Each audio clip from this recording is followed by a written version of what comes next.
Welcome to Life Stories. Imagine this. You're struggling, exhausted, at the end of your rope, and you send a desperate message to a stranger. It's a mistake, a wrong number. But what if that wrong number turns into the most life-changing moment of your life?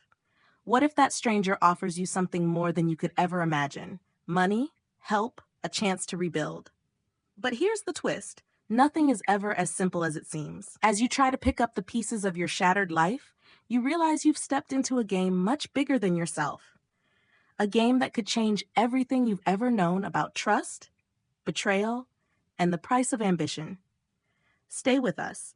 This story is about to take you on a roller coaster of emotions, and by the end, you'll be asking yourself, what would you do if the truth you trusted turned out to be a lie? Let's dive in.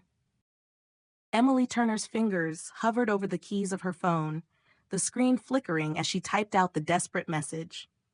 The familiar hum of the baby monitor buzzed softly in the background, a quiet reminder of the helplessness gnawing at her insides. Ava, her 6-month-old daughter, lay in her crib, blissfully unaware of the battle her mother was fighting just outside the nursery. The past few weeks had been a blur of sleepless nights, exhausted mornings, and the overwhelming weight of being alone in a world that seemed to be crumbling around her. Her checking account balance had dwindled to a pitiful $2.30. No formula, no way to buy it. The last bottle had been watered down more than she dared, and now there was nothing left. I hate to ask again, but I need $40 for Ava's formula. I get paid Friday. I swear I'll pay you back, she typed, her hands trembling as she hit send. She didn't even know if James, her brother, would respond. He had already moved across the country, chasing his own dreams, leaving her to fend for herself. The phone buzzed again. I think you have the wrong number, the text read. I'm not James. Horror coursed through her veins. She had mistyped a digit. She stared at the number, her stomach sinking. The cold sweat of embarrassment and exhaustion clung to her skin. This wasn't how it was supposed to be. She had already lost so much, her job, her dignity, her sense of security. And now this, a wrong number to a stranger. She quickly typed a hasty apology. Sorry, please ignore that. Wrong number. But the response came quickly. Is your baby going to be okay? The question hung in the air, impossible to ignore. The message felt different, genuine even. There was no way to explain it, but something about the way it was phrased felt like a lifeline thrown to her. She hesitated, then typed a short reply. Well, manage, she wrote, her exhaustion clouding her judgment. I can help, the response came immediately. No strings attached. She blinked, her mind struggling to process what she was reading. Help from a stranger? She had heard enough stories about online predators to be wary, but exhaustion had drained her defenses. I don't take money from strangers, she wrote back, almost laughing at how ridiculous this was. The reply came swiftly. Smart policy. What formula does your baby need? Emily froze. Something about the simplicity of the question unnerved her. There was no asking for anything in return. No strings, no catch. Famil gently, she typed, her fingers shaking. It was the only brand that didn't make Ava's colic worse. Expensive, but the only thing that worked. A few seconds passed. Then, the notification pinged. $400. Not $40, $400. She stared at the screen, blinking in disbelief. I can't accept this, she typed frantically. This is too much. Consider it an advance for the next few months, the response read. Tears welled up in her eyes, blurring the screen as she stared at the amount. She couldn't help herself. She had never felt so raw, so exposed, so vulnerable. And yet, she had no choice but to accept. Thank you, she wrote simply, her throat tight with emotion. Hours later, Emily was at the store, holding a can of formula in her hand, the weight of it like an anchor to her soul. As she loaded the groceries into her cart, her mind raced, trying to make sense of it all. She'd never mentioned Ava's name to the stranger. So how did he know? The message came later that night. Hope you and Ava had a better night, it read. I have a proposition for you. Her heart skipped a beat. She set her phone down, her hands suddenly clammy. What was this now? A proposition? What kind of proposition? She typed back, her gut tightening with suspicion. Professional, not personal, came the quick reply. I run a company called Mason Enterprises. We need someone with accounting skills for a short-term project. Your brother Tom mentioned you were looking for work. Emily blinked, her mind reeling. How did this stranger know her brother? How did he know she was an accountant? She quickly checked her social media profiles. They were all set to private. How do you know, Tom? How do you know I'm an accountant? She typed back, her fingers trembling. I apologize for the intrusion, came the response. But your number is very similar to Tom's. When I mentioned the wrong number to him this morning, he realized who you must be. He speaks very highly of your accounting skills. Emily sat back, stunned. The coincidence seemed impossible. Was this all some elaborate scheme? Her brother had mentioned her skills to a CEO? I'd be interested in hearing more, she finally replied, but her voice was uncertain, cautious. The reply came instantly. We offer on-site childcare, it said. You can bring Ava to work with you. The offer sounded too perfect, too convenient. But what other choice did she have? With her savings nearly gone, rent due, and Ava depending on her, she couldn't afford to turn it down. The next morning, Emily arrived at Mason Enterprises, trying to quiet the growing unease in her chest. She was greeted by an assistant who led her through the sleek, modern office, past floor-to-ceiling windows that looked out over the city. As they reached the top floor, the assistant smiled. Mr. Mason will meet you in his office, she said, ushering Emily into a plush waiting area. Minutes later, Robert Mason himself walked in. He was tall, dressed impeccably in a suit that seemed to swallow him whole, but his eyes were kind, even warm. He extended his hand with a smile, but Emily could see the subtle exhaustion in his features. Thank you for coming in on such short notice, Robert said, his voice low, filled with a quiet intensity. Thank you for offering me the opportunity, Emily replied, her own voice shaking slightly. They sat down and Robert began to explain the job, but Emily's mind kept wandering. She had the feeling that something wasn't quite right. Too many things had fallen into place too easily. But the money, $400, had been real. I should explain yesterday's texts, Robert said after a pause. I don't make a habit of sending money to wrong numbers. I'm still not entirely comfortable with how this all happened, Emily said, her voice low. I understand, Robert replied, his expression hardening slightly. But the truth is, your message came at a particular moment. It's the anniversary of my daughter's death. Emily's heart skipped. He had lost a child, too. That explained the strange empathy. But there was more, much more. Is Emily truly making the right decision by trusting Robert, or is this just another trap? Could the kindness of a stranger actually come with dangerous strings attached? As Emily sat in the sterile, polished office, a question gnawed at her. Was she in over her head, or had she just been handed the opportunity of a lifetime? What secret was Robert hiding, and what would she discover if she looked deeper into the shadows of Mason Enterprises? The days that followed were a blur of routine. Emily found herself waking early, packing Ava's things, and heading to the sleek offices of Mason Enterprises. Robert Mason, or Alex as he insisted she call him, had been nothing but kind, offering her a position that seemed too good to be true. The office felt strangely welcoming, with warm lighting and family photos dotting the walls. Ava, content in her portable crib beside Emily's desk, seemed to thrive in the space that had been converted into a makeshift nursery. But the ease of it all, the comfort she had found, kept gnawing at her. Was this truly a new beginning? Or had she stumbled into something far more complicated than she could imagine? One late afternoon, as she sifted through the financial reports Alex had asked her to look over, a troubling pattern began to emerge. The numbers didn't add up. Small discrepancies here and there, subtle enough to go unnoticed but far too consistent to be ignored.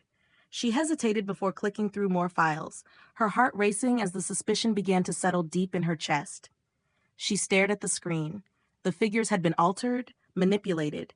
Someone was covering their tracks, deep in the company's financial systems. But who and why? Are you all right? Alex's voice cut through her thoughts, his sudden presence beside her desk making her jump. She stammered, trying to calm the sudden anxiety that bubbled up in her chest. I think I found something.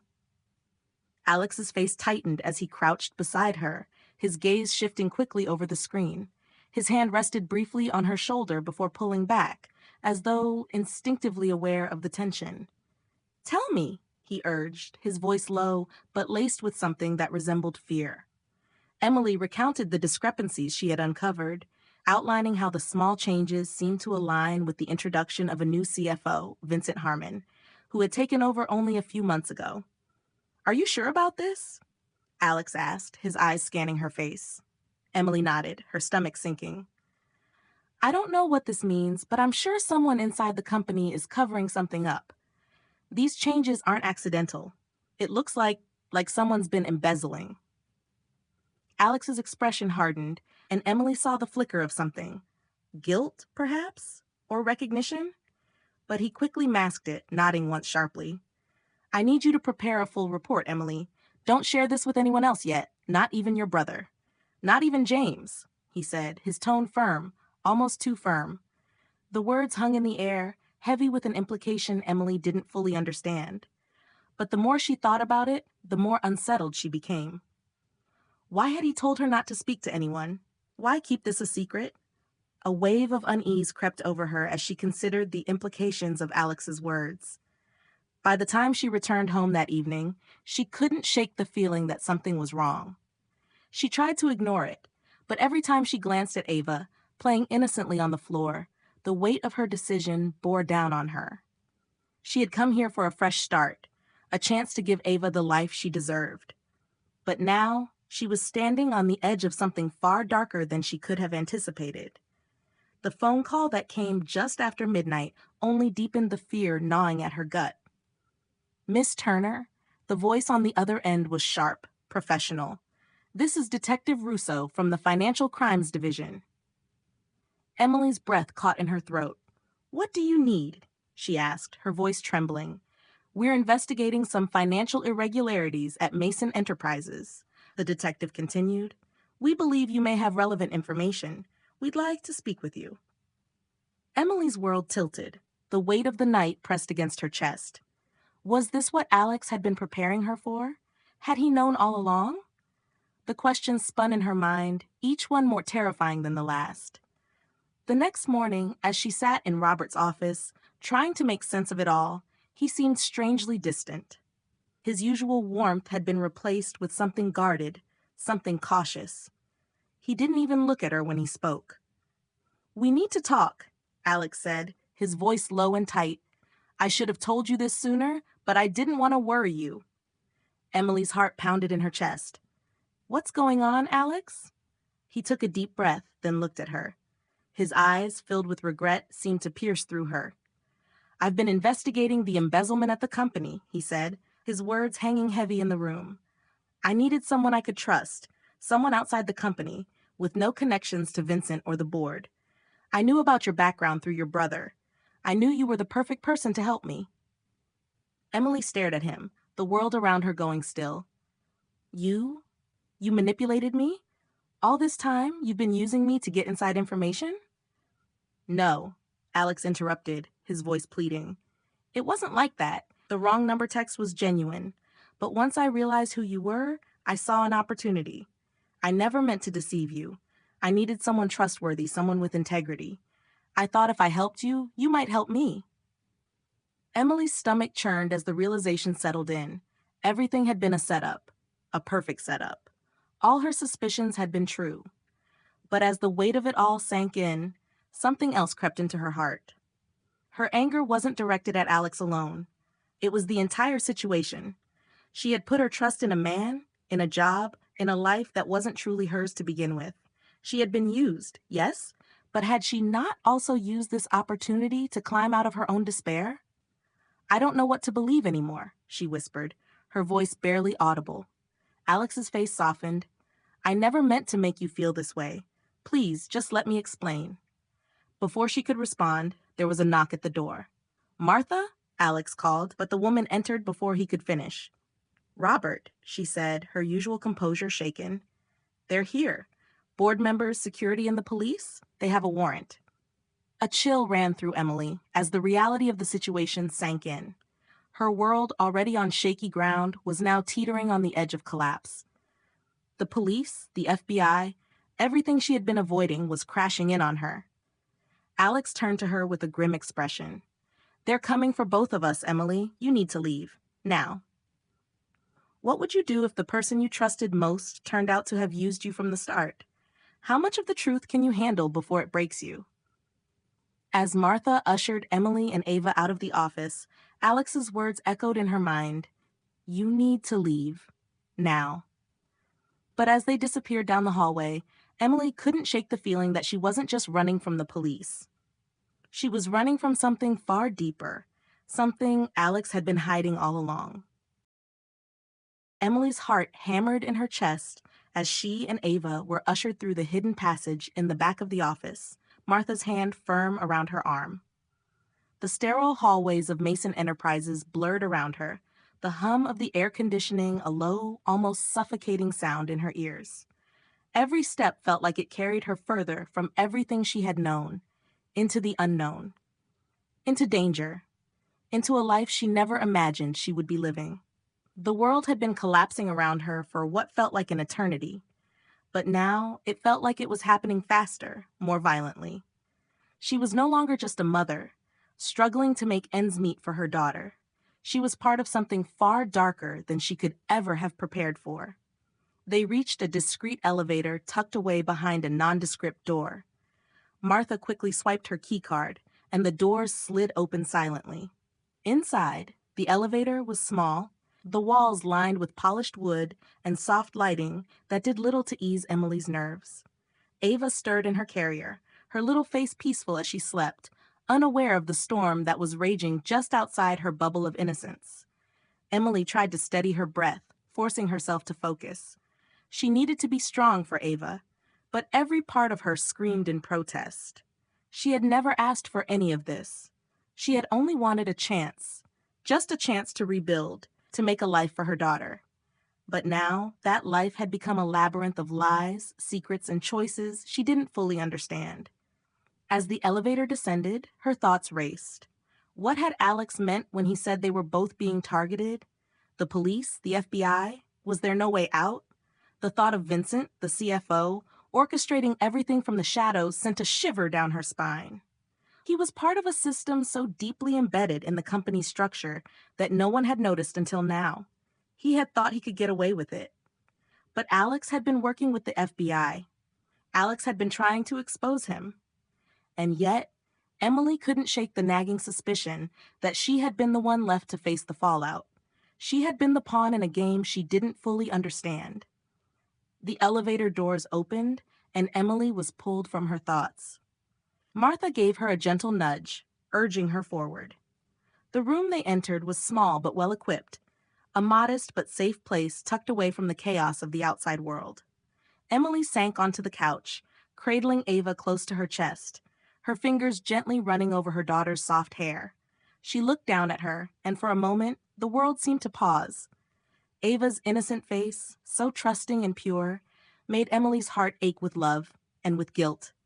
Guilt for the decision she had made to trust Alex. Guilt for not realizing sooner that the very thing that had seemed like a miracle might have been part of something much darker. Martha sat across from her, a quiet strength radiating from the older woman. She was calm, collected, but Emily could see the lines of worry on her face. The whole situation was spiraling, and there was nothing anyone could do to stop it. "Do you think Alex will be okay?" Emily asked, her voice small, the words barely a whisper. Martha's gaze softened, and for a moment she didn't speak. She simply watched Emily, the weight of the question heavy in the air. "I believe he will be," Martha replied, her voice steady but tinged with an emotion that Emily couldn't quite place. "Alex is complicated, but his heart is in the right place. He's trying to do what's best for you, for this company, for everything. But right now, everything is in limbo." Emily nodded, but the words didn't provide the comfort she was hoping for. She needed to believe that Alex wasn't just another man using her for his own agenda. She needed to believe in something, anything. But what had started as an innocent mistake, a wrong number, a misplaced message, had turned into a life-altering event, one that threatened to shatter everything she had worked so hard for. Hours passed in a blur. Emily tried to stay awake, her eyes flickering with exhaustion, but the reality of the situation was so overwhelming that her body betrayed her. She fell into a fitful sleep, her mind racing with images of Alex, of Vincent, of the police, of everything that had happened since that first text message. She woke with a start, her heart pounding in her chest. The room was dark now, the only light coming from a lamp in the corner. Martha was still awake, sitting at the desk in the corner, her face illuminated by the soft glow of a laptop. "I have to go back," Emily said suddenly, her voice shaky. Martha looked up, her expression unreadable. "What do you mean?" "I have to see Alex. I need to know the truth. I need to hear it from him." Martha's expression shifted, but she didn't argue. She simply nodded, a reluctant understanding in her eyes. "If you go, be careful. You're not the only one in danger here." Emily stood, her body stiff with uncertainty. She wasn't sure if it was the right decision, but she couldn't sit here anymore, waiting, wondering. She needed to face Alex. She needed to hear the truth, no matter how much it might hurt. As she stepped out of the safe house, the chill of the night air bit at her skin. The streets were eerily quiet, the city seemingly holding its breath. She could feel the weight of the world on her shoulders, the uncertainty of what was to come pressing down on her. But for the first time in days, she felt a spark of resolve. She would face whatever came next, no matter the cost. For Ava, for herself. She arrived at the office, the building looming above her like a monolith, its windows reflecting the dim glow of the streetlights. As she walked inside, the familiar hum of the building's quiet activity seemed distant, foreign. Robert's office door was slightly ajar. She knocked softly, but the moment she entered, she saw the tension in the room. Alex stood by the window, his back to her. His posture was stiff, almost defeated, and it hurt her to see him like this. "You came back," he said without turning around. "I thought you might." "Tell me everything," Emily said, her voice breaking with a mix of anger and desperation. "What's really going on, Alex?" He turned slowly, his eyes filled with regret. "I wasn't honest with you, Emily. Not at first. And I should have been. I never meant for you to get caught up in this, but I couldn't stop myself. You were the key to everything. You were the only person who could help me expose Vincent." "But you used me," Emily whispered. "You used my desperation." Alex took a step forward, his expression pained. "I never wanted to hurt you. I never meant for this to happen. But I had no other choice. I had to keep you close. I needed to trust someone, and I thought I could trust you."